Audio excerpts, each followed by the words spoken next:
तो चलिए हमजाद सीरीज की आखिरी किस्त सुनते हैं। हमजाद ने पहले इनायतुल्लाह को, फिर मुझे कत्ल कर दिया और मुझे अब एक इनायतुल्लाह का नया भरपूर जवान जिस्म मिल चुका था। मैंने इस सुकून का सांस लिया। एक बड़ा मरहला गुजर चुका था। अब मैं एक जवान सेहतमंद जिस्म का मालिक था, लेकिन अपने चेहरे पर पड़े हुए झुर्रियों के जाल, अंदर धसी हुई आंखें और उभरी हुई रुखसारों की हड्डियों को तब्दील करना मेरे बस में नहीं था। मेरा जिस्म जवान था मगर चेहरा बूढ़ा। 40 दिन बाद जब मैंने महफिल सजाई तो मुझे एक अजीब सी तमानियत का एहसास हुआ, जैसे मुझे मेरी खोई हुई ममलिकत फिर वापस मिल गई हो। मेरे इर्द गिर्द हस्बे मामूल अकीदतमंदों और मेरे मुरीदों का हल्का था। उनमें अमीर भी थे और गरीब भी, सरकारी अफसरान भी थे और आम शहरी भी, हिंदू भी थे और मुसलमान भी। उन्हीं लोगों में एक तरफ सर झुकाए अजमतुल्लाह बैठा था। मुझे उसकी आंखों में गम के साए लहराते दिखाई दिए। मैं उसके गम से आशना था। जवान औलाद के बिछड़ने का गम मामूली नहीं था। वो गुमसुम खामोश खामोश सा सर झुकाए बैठा रहा। वो अजमतुल्लाह जिसके बेटे के जिस्म पर अब मेरा कब्जा था। मैंने उसे हाथ के इशारे से करीब बुलाया। तुम्हारे दुख से हम बेखबर नहीं अजमतुल्लाह, मगर हम तुम्हें सिवाय सब्र की तलकीन के और कुछ नहीं दे सकते। इनायतुल्लाह अब कभी वापस नहीं आएगा। और नहीं नहीं, ऐसा ना कहिए मुर्शिद, मेरी आस न तोड़िए। अजमतुल्लाह मेरी बात काट कर गिड़गिड़ाया। उसकी आंखों में आंसू थे। हम ऐसा हरगिज नहीं कहते, मगर हकीकत यही है और मशीयत इज़्दी में दखल देना नामुमकिन है। हमारे इल्म हमें यही बताता है हरचंद कि तुमने हमें इनायतुल्लाह के बारे में कुछ नहीं बताया, लेकिन हम जानते हैं कि वो 40 दिन से लापता है। क्यों, क्या हम गलत कह रहे हैं? मैंने उसकी आंखों में देखते हुए कहा। मुर्शिद सच कहते हैं। वो मेरे पांव पर गिरा, उन्हें चूमते हुए बोला। तमाम हाजरीन महफिल मुतासिर नजर आ रहे थे। फिर न जाने क्या हुआ कि अजमतुल्लाह एकदम चौंक पड़ा, जैसे किसी बिच्छू ने उसे डंक मारा हो। वो मेरा दायां पांव पकड़े हैरत से उसे घूर रहा था। फिर उसने बरसरे महफिल एक ऐसी गैर शाइस्ता हरकत की कि मुझे अपना पांव घसीट लेना पड़ा। उसने मेरा पजामा पिंडली से ऊपर तक चढ़ा दिया और अब घुटने को गौर से देखने की कोशिश कर रहा था। बिल्कुल वही, कतई वही, वो बुड़बुड़ाया। तुम्हें क्या हो गया अजमतुल्लाह? मैंने कड़क कर पूछा। क्या तुम आदाब महफिल भूल गए हो? ये कहकर मैंने फौरन हमजाद को तलब किया ताकि उससे हकीकत मालूम कर सकूं कि अजमतुल्लाह की मौजूदा कैफियत का क्या सबब है। और फिर हमजाद ने मुझे जो कुछ बताया उसे सुनकर मैं भी चौंक पड़ा। अब मुझे तमाम मामले को संभालना था, वरना ये मुमकिन था कि बात बिगड़ जाती। मैंने आगे बढ़कर अजमतुल्लाह को सीने से लगा लिया। मैं जानता था अजमतुल्लाह ये निशानात देकर तुम्हारे दिल में इनायत की याद के जख्म ताज़ा हो जाएंगे। ये हमारा एक अदना सा करिश्मा था। तुम्हारे दुख को जानने के लिए हमने ऐसा किया। हम वाकिफ हैं कि इनायत के दाएं पांव पर भी उंगलियों से ऊपर इसी तरह जख्म का निशान था और दाएं घुटने पर भी एक बार बचपन में चबूतरे से गिरने के सबब उसे ये चोटें आई थी। मैंने निहायत पुरसुकून आवाज में ये बात बता दी और अजमतुल्लाह फूट फूट कर रोने लगा। वो अब मेरे कदमों में गिर गया था। जाओ अब घर जाओ, हम तुम्हारे लिए दुआ करेंगे कि तुम्हें सब्र मिले, मैंने उसकी पीठ थपथपाते हुए कहा। नया जिस्म मिलने के बाद तो जैसे मापारा का आखिरी इंतकाम मेरे जहन से निकल ही गया था। हर शब मेरे लिए नई थी, जैसे अहदे जवानी एक बार फिर लौट आया हो।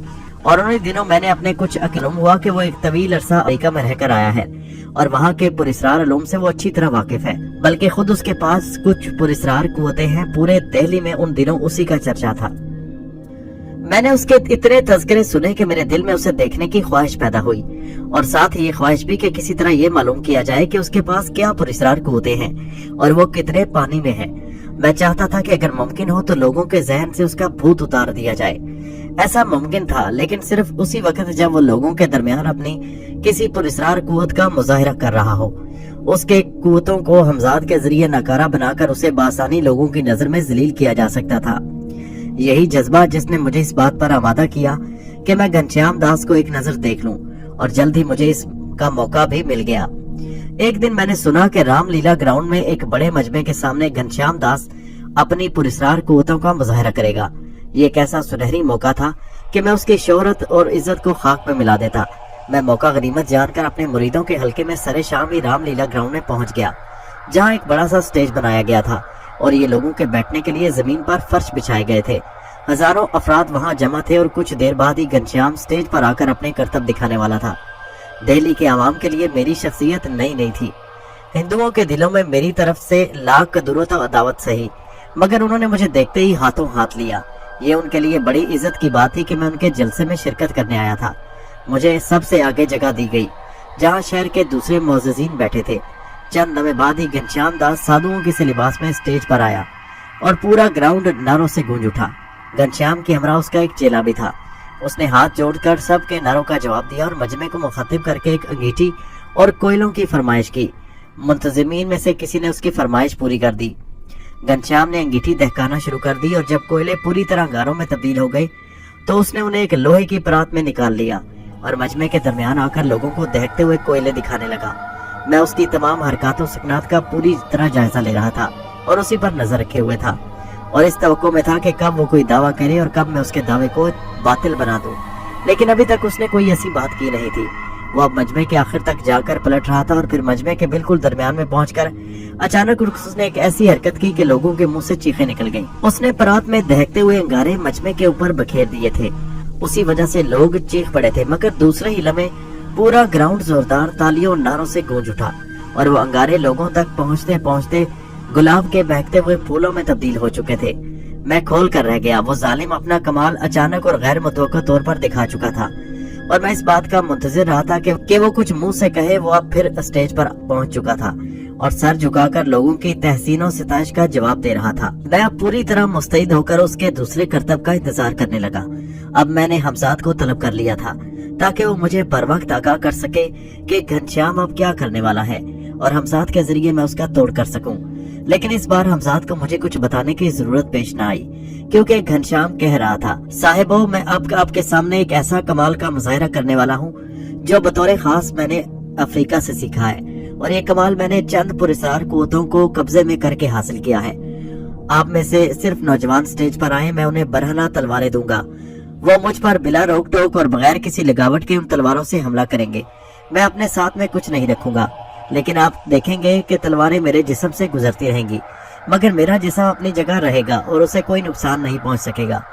मैं 9 नौजवानों से गुजारिश करूंगा कि वो मुझ पर हमला करते हुए जरा भी न हिचकिचाएं, क्योंकि वो मुझे कोई नुकसान नहीं पहुंचा सकेंगे। ये मुख्तसर सी तकरीर के बाद वो खामोश हो गया और नौजवानों का इंतजार करने लगा।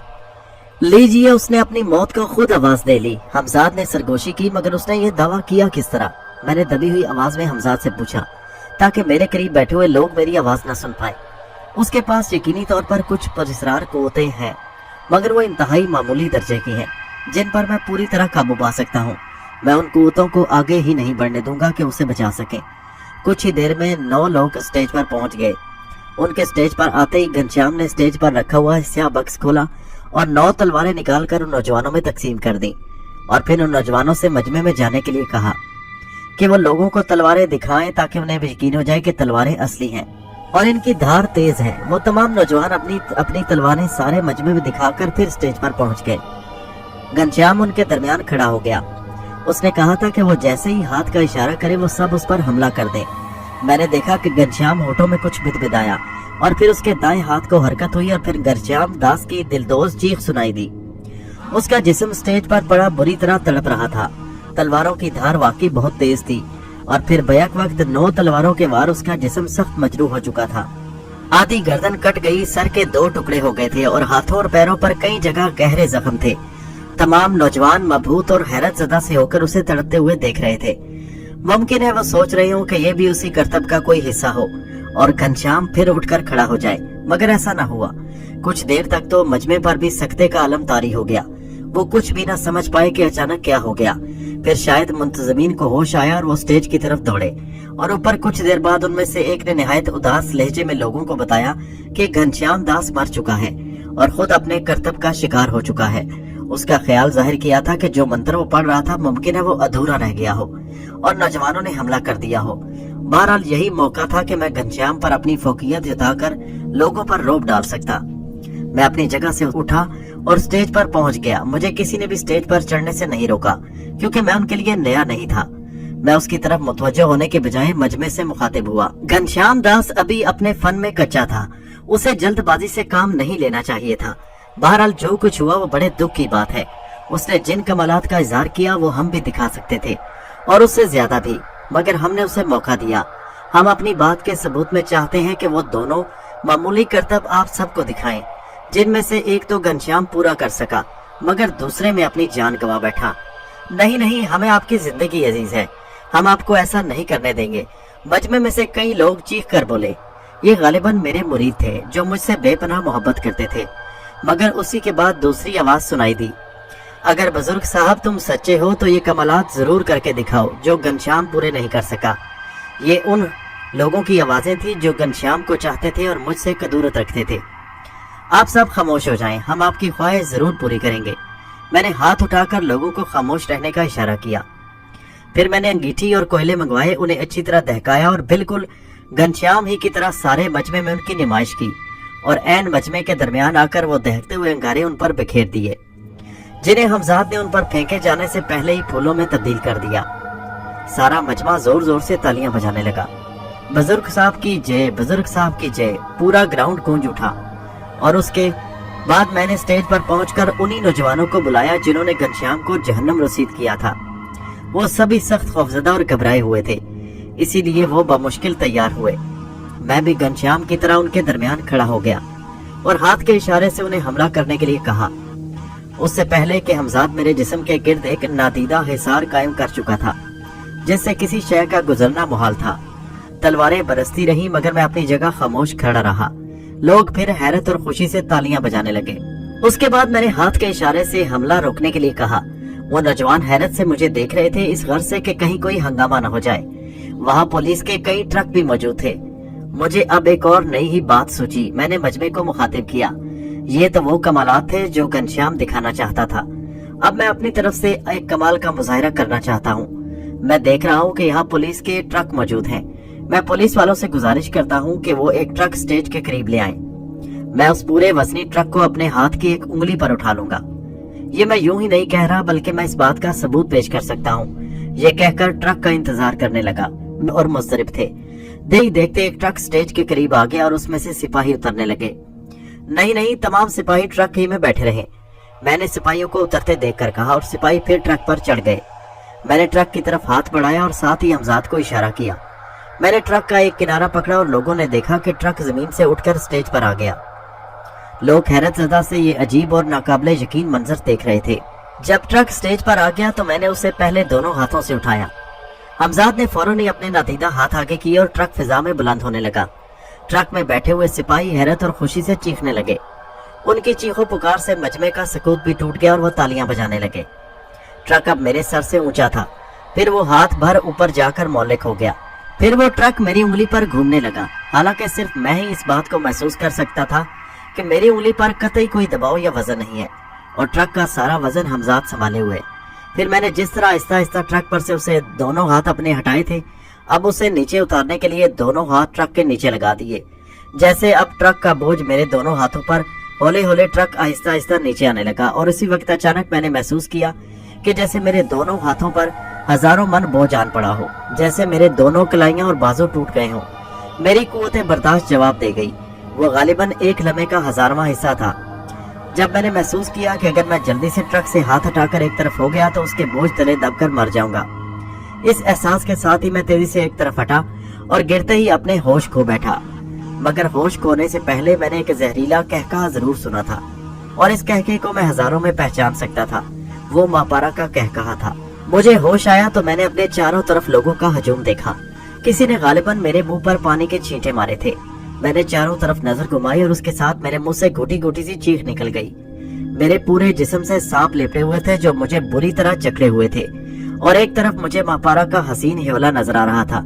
मुझे होश में आते देखकर उस जालिम के होठों पर मुस्कुराहट आ गई। सिर्फ तुम ही मुझे देख और सुन सकते हो शेख, और तुम्हारे जिस्म पर जो सांप लिपटे हैं वो भी नादीदा हैं। इन्हें भी तुम्हारे अलावा कोई और नहीं देख सकता। लोग तो सिर्फ इतना देख रहे हैं कि तुम्हारा जिस्म बुरी तरह इंठा हुआ है। आज तुम्हारी दुनिया से हमेशा के लिए जा रही हूँ और हस्बे वादा तुम्हें ये बताने आई हूँ कि मैंने तुमसे अपना आखिरी इंतकाम ले लिया और ये इंतकाम एक अजीब नौयत का इंतकाम है। ये इंतकाम मेरी गैर मौजूदगी में अब उस वक्त तक जारी रहेगा जब तक तुम मर नहीं जाते। आज मैंने इस आखिरी इंतकाम की इब्तिदा कर दी है। मैं तुम्हें मजीद उलझन में नहीं रखना चाहती, इसलिए अपने अजीब और खौफनाक इंतकाम के बारे में तुम्हें सब कुछ बता देना चाहती हूँ। तो सुनो कि जब तक तुम जिंदा रहोगे अपाहजों और मोहताजों की जिंदगी बसर करोगे। तुम्हारी रूह को सुकून न मिल सकेगा। तुम मुसलसल जिस्मानी अजियत में मुब्तला रखे जाओगे और इसलिए के लिए मुझे अब तुम्हारी दुनिया में भी आने की जरूरत नहीं होगी। तुमने अब से एक हफ्ता कबल नया जिस्म अपनाया है जिसे मैंने आज मफलूज कर दिया।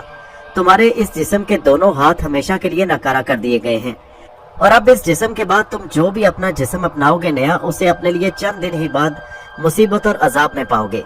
हर जिस्म किसी न किसी तौर पर मफलूज होता रहेगा। अब गालिबन तुम सब कुछ समझ चुके हो, इसलिए अब मुझे इजाजत दो हमेशा हमेशा के लिए। तुम्हें खुश होना चाहिए कि तुम्हें एक ज़हीन और बहादुर दुश्मन नसीब हुआ। इन अल्फाज के साथ ही वो ह्योला गायब हो गया और मेरे जिस्म से सांपों की गिरफ्त भी खत्म हो गई। कुछ देर बाद ही मैं उठकर बैठने के काबिल हो गया। लोगों ने ये देखा कि मैं उठना चाहता हूँ तो उन्होंने मुझे सहारा दिया और उठाकर बिठा दिया। मुझे अपने दोनों हाथों में टीसें उठती महसूस हो रही थी, नाकाबिले बर्दाश्त टीसें। मैंने हमजाद को तलब किया, क्या तुम मुझे इस अजाब से निजात नहीं दिला सकते? मैंने लोगों की मौजूदगी को नजरअंदाज करते हुए बमुश्किल रुक रुक कर हमजाद से कहा। क्यों नहीं, हमजाद बोला और उसने अपने दोनों हाथ मेरे हाथों पर फेरे। उसके हाथों की हरकत के साथ साथ तकलीफ से कम होती चली गई। मैं उठकर खड़ा हुआ तो देखा कि स्टेज पर ट्रक बाएं बाजू के बल पड़ा हुआ है। मालूम हुआ कि जैसे ही मैंने ट्रक से अपने हाथ हटाए थे, ट्रक पहलू के बल गिरा था।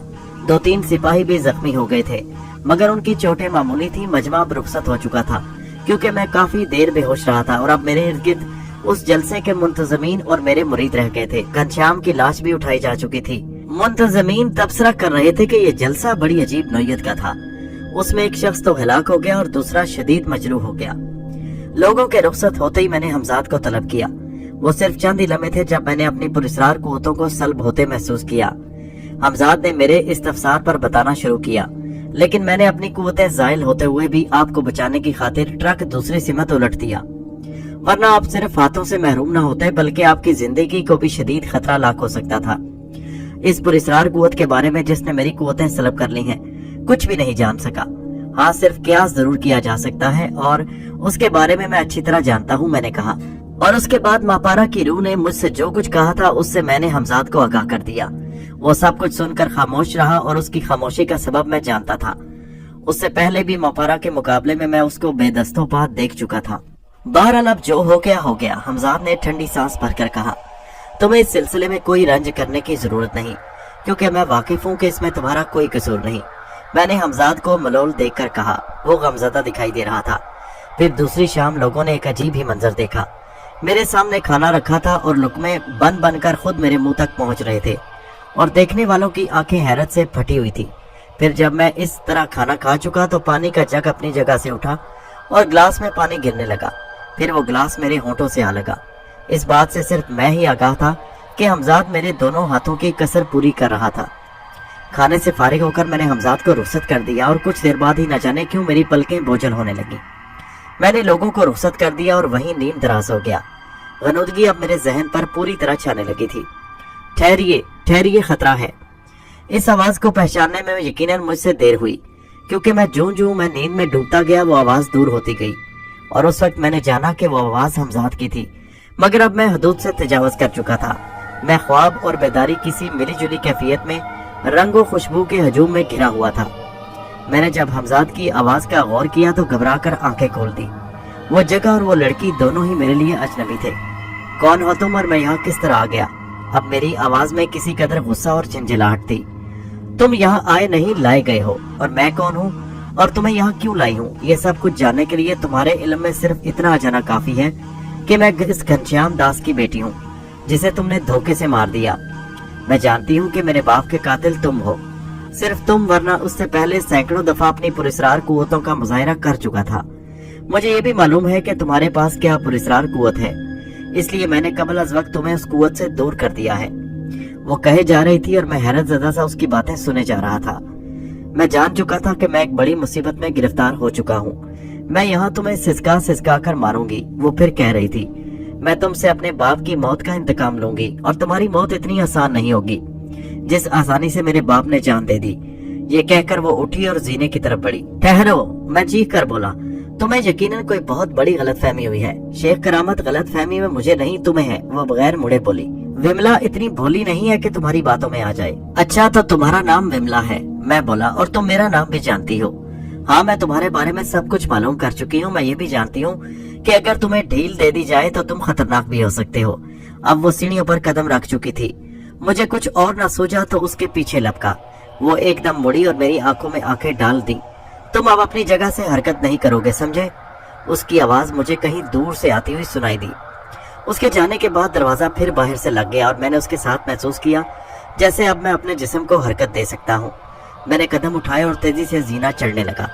میرے دونوں ہاتھ پہلے ہی مفلوج ہو چکے تھے، اس لیے میں نے کاندھے سے دروازے کو زور سے دھچکا لگایا، مگر کوئی نتیجہ برآمد نہ ہوا۔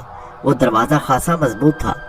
میں مایوس ہو کر نیچے اترایا۔ میں کچھ دیر پہلے میں اور وملا تھے اور کمرے کی دیوار کے برابر کونے میں ایک سیاہ مجسمہ پڑا تھا۔ میں بے بسی کے عالم میں مسہری پر آ کر لیٹ گیا۔ میں چوہے دان میں پھنس کر رہ گیا تھا، جہاں سے نکلنے کی کوئی راہ نظر نہیں آ رہی تھی۔ اب میں اس وقت کو کوس رہا تھا جب میں نے بیٹھے بٹھائے گھنشیام داس سے الجھنے کے بارے میں سوچا تھا، لیکن اب ہو بھی کیا سکتا تھا۔ موت میری آنکھوں میں ناچ رہی تھی۔ وملا مجھے یقیناً تڑپا کر مارنے پر قادر تھی۔ میں انہی خیالات میں کھویا ہوا تھا۔ میں چونکا اس وقت جب میں نے اپنے دونوں پاؤں پر سرسراہٹ سی محسوس کی۔ میں نے پاؤں جھٹکا، مگر اس کے ساتھ مجھے ایسا محسوس ہوا جیسے لاتعداد سوئیاں میری پنڈلیوں میں اتر گئی ہوں۔ میں گھبرا کر اٹھ بیٹھا اور میرے منہ سے چیخ نکل گئی۔ میرے دونوں پاؤں پر سینکڑوں سرخ چیونٹے میرے جسم کے بالائی حصے کی طرف بڑھ رہے تھے اور ان کے ڈنک تیز اور نوکیلے ڈنک میرے جسم میں پیوست ہو رہے تھے۔ میرے ہاتھ اگر مفلوج نہ ہوتے تو ممکن تھا کہ میں ان سے اتنا نہ گھبراتا اور اس مصیبت سے نجات پانے کی کوشش کرتا۔ کچھ دیر ہی میں ان چیونٹوں نے میرا جسم کاٹ کر سجا دیا۔ اب میں پورے کمرے میں اضطراب اور بے چینی سے دوڑتا پھر رہا تھا، مگر مجھے ان چیونٹوں سے نجات نہیں مل رہی تھی۔ وہ ہر طرف میرے جسم سے چمٹے ہوئے تھے، میرے سارے جسم پر دوڑ رہے تھے اور ان میں سخت کھجلی، جلن اور سوزش ہو رہی تھی۔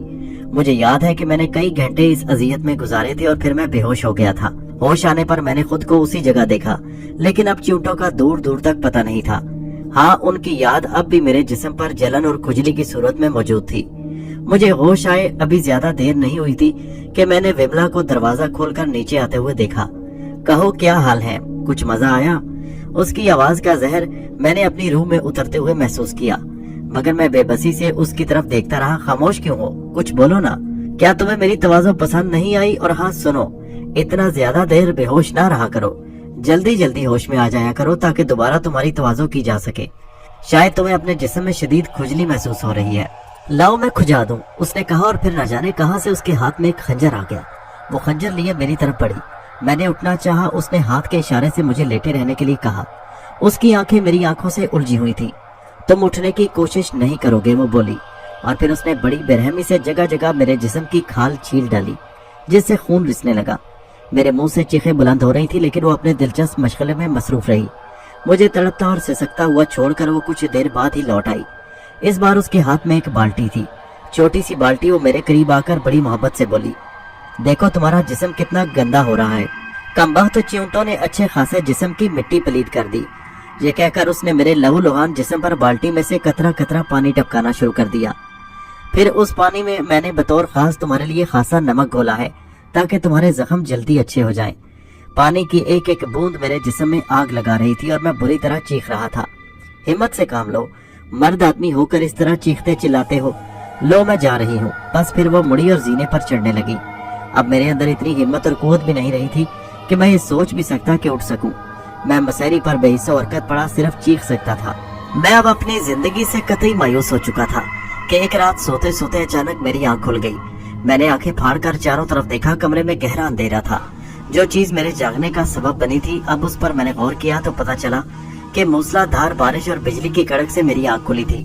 میں نے پانی کی بوچھار سے ایک آدھ قطرہ اپنے جسم پر گرتا محسوس کیا اور مجھے حیرت ہوئی کہ یہاں پانی کس طرح آ گیا۔ کافی دیر میں اسی حالت میں پڑا سوچتا رہا اور پھر بس اچانک ہی جیسے میرے ذہن میں سینکڑوں چراغ جل اٹھے۔ یقیناً ایسا ہی ہے، میں بڑبڑایا، اور اس کے ساتھ میں نے بمشکل اپنے نحیف اور زخمی جسم کو گھسیٹ کر مسہری سے نیچے اتارا۔ نیچے آتے ہی کمرے کے فرش پر بھی میں نے پانی محسوس کیا اور میں اس پانی میں لوٹنے لگا۔ اب میری آنکھیں کسی قدر اندھیرے سے مانوس ہو چلی تھی۔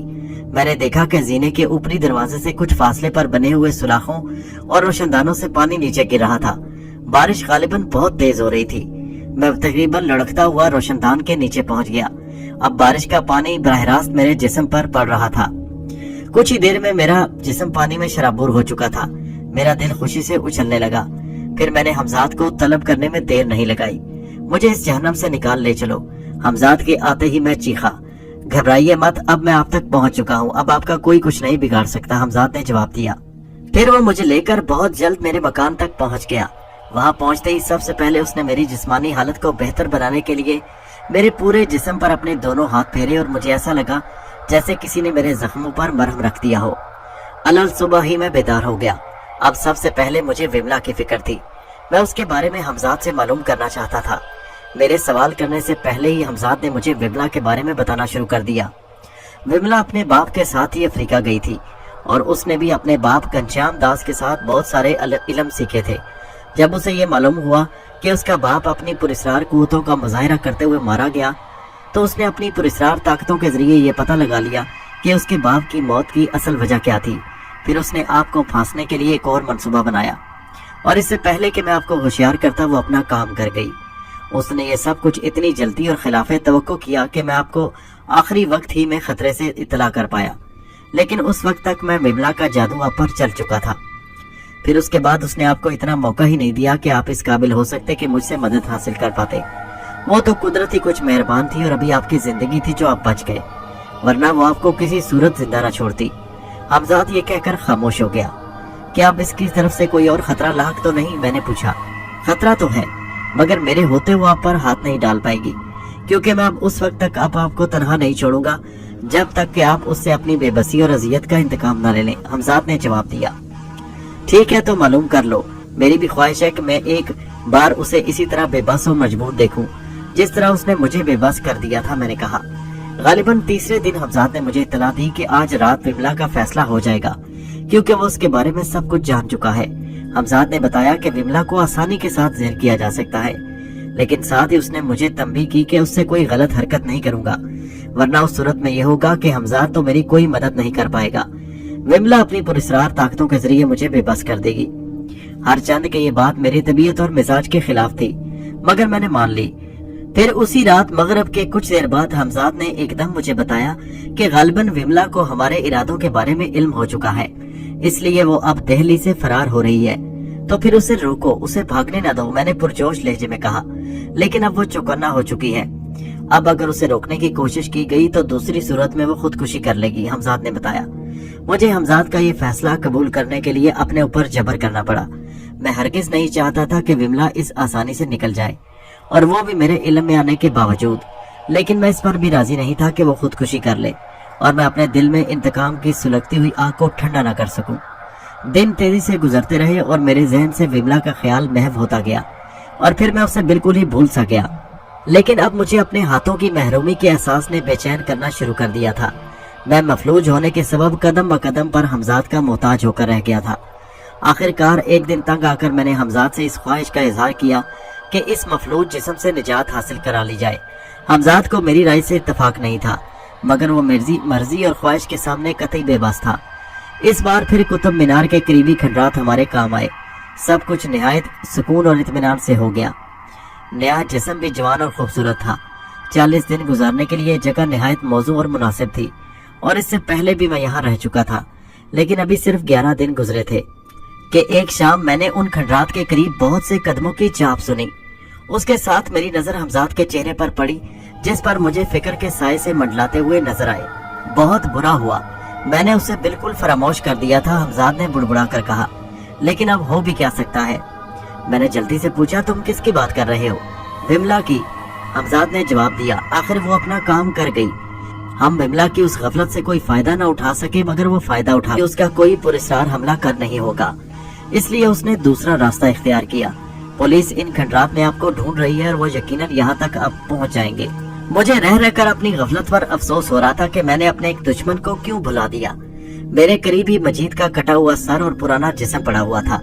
मजीद भी मेरा एक मुरीद था, जिसको इस बार मैंने अपने जिस्म के लिए मुंतखब किया था।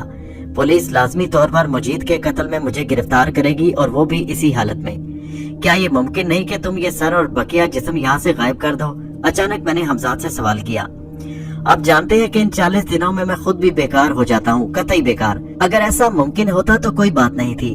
हमजाद की फिक्र में डूबी हुई आवाज सुनाई दी, और उसके अल्फाज खत्म होते ही मेरी समात से एक भारी भरकम आवाज टकराई। अरे वो रहा, वो उधर, कोई चीखा, और मेरे औसान खता हो गए। खतरा बिल्कुल मेरे सर पर पहुंच चुका था। उठो, एक पुलिस वाला गरज कर बोला। मैं इस काबिल नहीं हूँ, मैंने नहीफ सी आवाज में जवाब दिया। अरे, किसी के मुंह से बेख्तियार निकला। गालिबन उसकी नजर मजीद के कटे हुए सर पर पड़ गई थी। फिर कुछ और पुलिस वाले खंडर में दाखिल हुए। उन्हीं में एक इंस्पेक्टर भी था। उसके चेहरे पर मेरी नजर पड़ी तो वो चौंक कर मेरी तरफ देखने लगा। वो मेरा शनासा और अकीदतमंद था। अरे आप! वो मुझे इस हाल में वहां पड़ा देखकर हकलाया, मगर मैं खामोश रहा। कुछ देर में ही मजीद का कटा हुआ सर और बाकी जिस्म वहां से उठवा लिया गया, और जब वो पुलिस वालों को यकीन हो गया कि वाकई मैं अपने पैरों पर उठकर खड़ा नहीं हो सकता, तो उन्होंने मुझे भी उठवाया और पुलिस के ट्रक में डाल दिया। मजीद का ताल्लुक भी दिल्ली के एक बड़े खानदान से था, इसलिए पुलिस के आला अफसरान भी वहां मौका पर मौजूद थे। मुझे हवालात में डाल दिया गया और मुझसे पूछगिछ शुरू हुई, लेकिन मैंने अब मुकम्मल खामोशी इख्तियार कर ली थी। ये खबर छुपी न रह सकी कि मैं एक कत्ल के सिलसिले में मुलविस होकर गिरफ्तार हो चुका हूँ। दिल्ली में मेरी शख्सियत मामूली लोगों में नहीं थी। बड़े बड़े लोग मेरे मुरीदों में थे। उन सब का तांता बन गया।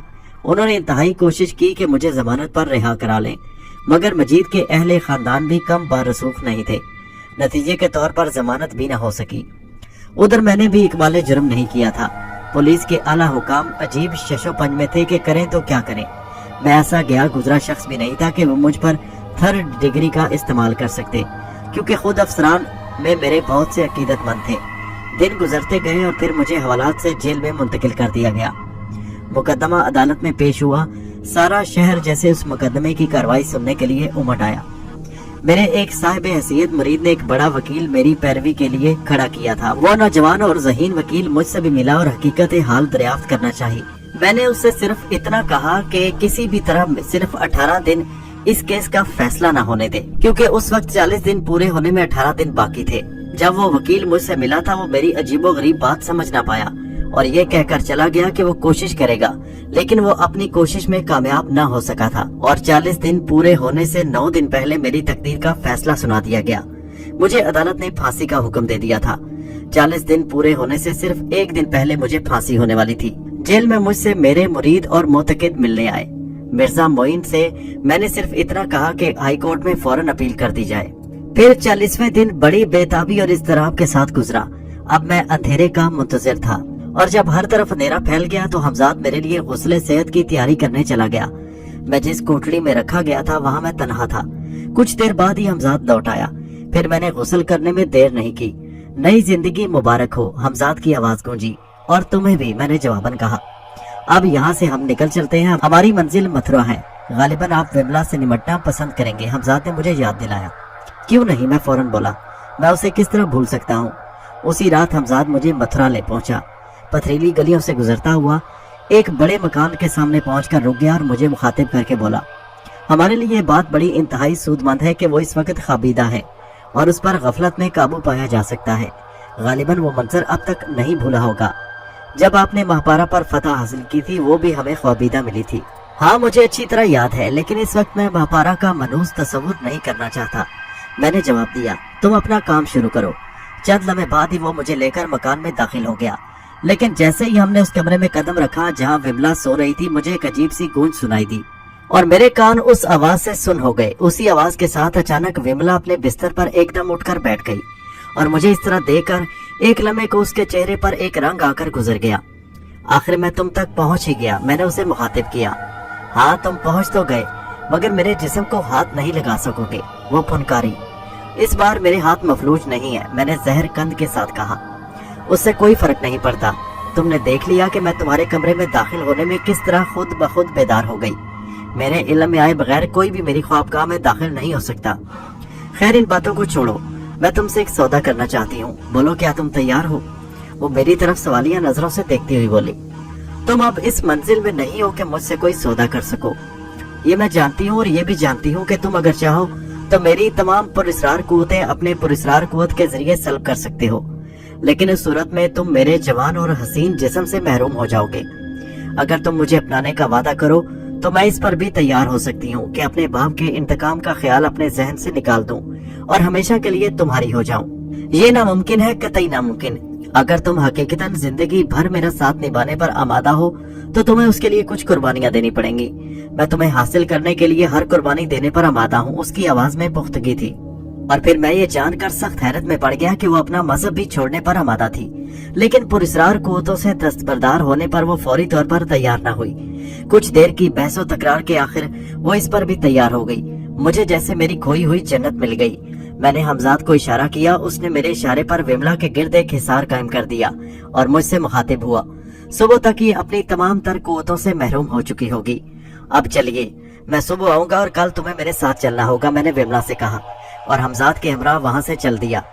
شہر سے باہر ایک ویران سی مسجد میں نے پناہ لی۔ راستے میں ایک جگہ ہنگامہ دیکھ کر میں نے اس کی وجہ حمزاد سے پوچھی۔ حمزاد نے مجھے بتایا کہ ہندوؤں اور مسلمانوں میں باقاعدہ ٹھن گئی ہے۔ وہ زمانہ تھا جب پاکستان کے قیام کو صرف چند دن گزرے تھے اور پورے ہندوستان میں ہندو مسلم فسادات پھوٹ پڑے تھے۔ اسی رات مجھے ایک اور خیال آیا، میں نے سوچا کیوں نہ میں بھی یہاں سے پاکستان چلا جاؤں۔ ہندوستان میں میرا اب تھا بھی کون، سوائے چند اذیتناک یادوں کے۔ دوسرا، میں جیل سے فرار ہوا تھا اور میں بہرحال مجرم تھا۔ مجھ پر 2 قتل کرنے کا الزام تھا، اس طرح میں پولیس کی دسترس سے بھی بچ سکتا ہوں۔ اس رات میں نے اپنے ذہن میں یہ پختہ ارادہ کر لیا کہ میں وملا کو اپنے ساتھ لے کر فوراً پاکستان چلا جاؤں گا۔ صبح ہوتے ہی حمزاد مجھے وملا کے گھر لے پہنچا۔ میں اپنے ساتھ اسے بھی شہر سے باہر اسی ویران مسجد میں لے آیا۔ اب میں رات ہونے کا انتظار کر رہا تھا۔ میں نے حمزاد سے اپنی رائے کا اظہار کر دیا اور وملا کو بھی اپنے ارادے سے باخبر کر دیا تھا۔ وملا کی خواہش تھی کہ بجائے مغربی پاکستان کے مشرقی پاکستان کے کسی شہر میں چلا جائے۔ بنگال ایک بار پھر مجھے اپنی طرف کھینچ رہا تھا، کیونکہ اس وقت مشرقی پاکستان میں بنگال شامل تھا۔ میں نے وملا کے خیال سے اتفاق کیا اور رات ہوتے ہی میں نے حمزاد سے کہا کہ وہ ہمیں ڈھاکہ پہنچا دے۔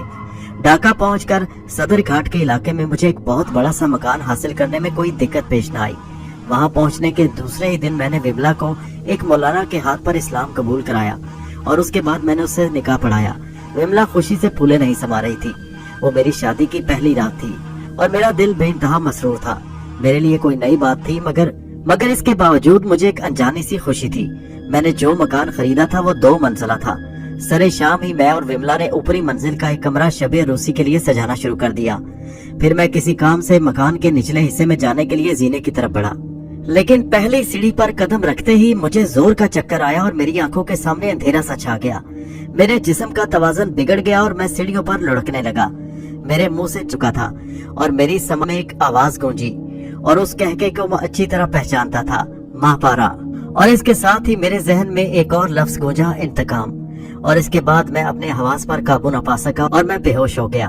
اب میرے مرنے میں بہت کم وقت رہ گیا ہے، اس لیے میں مختصراً تمہیں اور بتا دینا چاہتا ہوں کہ اس کے دوسرے دن میرے ساتھ ایک اور واقعہ پیش آیا۔ میں سوچ بھی نہیں سکتا تھا کہ ایسا واقعہ میرے ساتھ پیش آئے گا۔ وہ حادثہ بالکل غیر متوقع تھا اور میں سوچ بھی نہیں سکتا تھا کہ انسان سب کچھ بھول سکتا ہے، مگر انتقام کی آگ کو، بدلے کی آگ کو اپنے ذہن، اپنے دل و دماغ سے کبھی نکال نہیں سکتا۔ اگر حمزاد فوری مداخلت نہ کرتا تو اس رات میں اپنی زندگی سے ہاتھ دھو چکا ہوتا۔ بس اچانک ہی میری آنکھ کھل گئی تھی اور جو کچھ میں نے دیکھا، میری آنکھوں نے جو منظر دیکھا، وہ میرے اوسان خطا کر دینے کے لیے کافی تھا۔ میں نے دیکھا کہ وملا خنجر تانے مجھ پر حملہ کرنے کے لیے تیار کڑی تھی۔ میں نے اٹھنا چاہا مگر اپنی جسمانی حالت کی وجہ سے اٹھ نہ پایا، کیونکہ میرا جسم بالکل مفلوج ہو چکا تھا۔ اور پھر اسی وقت میں نے حمزاد کا سایہ لہراتا ہوا دیکھا۔ وہ حمزاد کا سایہ وملا کے قریب لہرا رہا تھا۔ اس سے پہلے وملا حملہ کرتی، حمزاد اپنا کام کر چکا تھا اور پھر اس نے وملا کو مار کر اس کی لاش کو بھی ٹھکانے لگا دیا۔ یہ میرے لیے بہت بڑا ذہنی دھچکا تھا، مگر میں نے کسی طرح اسے ہمت کر کے بلا دیا اور میں نے اس رات فیصلہ کیا کہ اب میں کبھی کسی عورت کو اپنی ہوس کا نشانہ نہیں بناؤں گا اور اپنی باقی زندگی میں اسی پر عمل کروں گا۔ کچھ ہی دن میں پھر اپنے مفلوج جسم سے بیزار ہو گیا، ہر چاند کہ میں جب جان چکا تھا کہ ماپارا مجھے سکون کے ساتھ زندہ نہیں رہنے دے گی اور اب میں جو جسم بھی حاصل کروں گا وہ اسے پھر مفلوج کر دے گی۔ مگر اس کے باوجود میں چاہتا تھا کہ کسی نہ کسی طرح اس اپاہج جسم سے نجات حاصل کر لوں جس نے میری زندگی تلخ کر دی تھی۔ اب اس جسم کے ساتھ مجھے کئی سال گزر چکے تھے اور اب تک میں صرف ماپارا کے انتقام کا خیال کر کے جسم تبدیل کرنے سے باز رہا تھا، لیکن اب میرے صبر کا پیمانہ لبریز ہو چکا تھا۔ حمزاد کی تاکید کے باوجود میں اپنی خواہش سے دامن نہ بچا سکا۔ میں نے یہ چند دن نہایت خاموشی سے گزارے۔ اب پہلی بار مجھ سے کوئی جرم سرزد ہونے والا تھا۔ میں اب ایک دن بھی یہ مفلوج جسم برداشت نہیں کر سکتا تھا، اس کا نتیجہ کچھ بھی ہوتا۔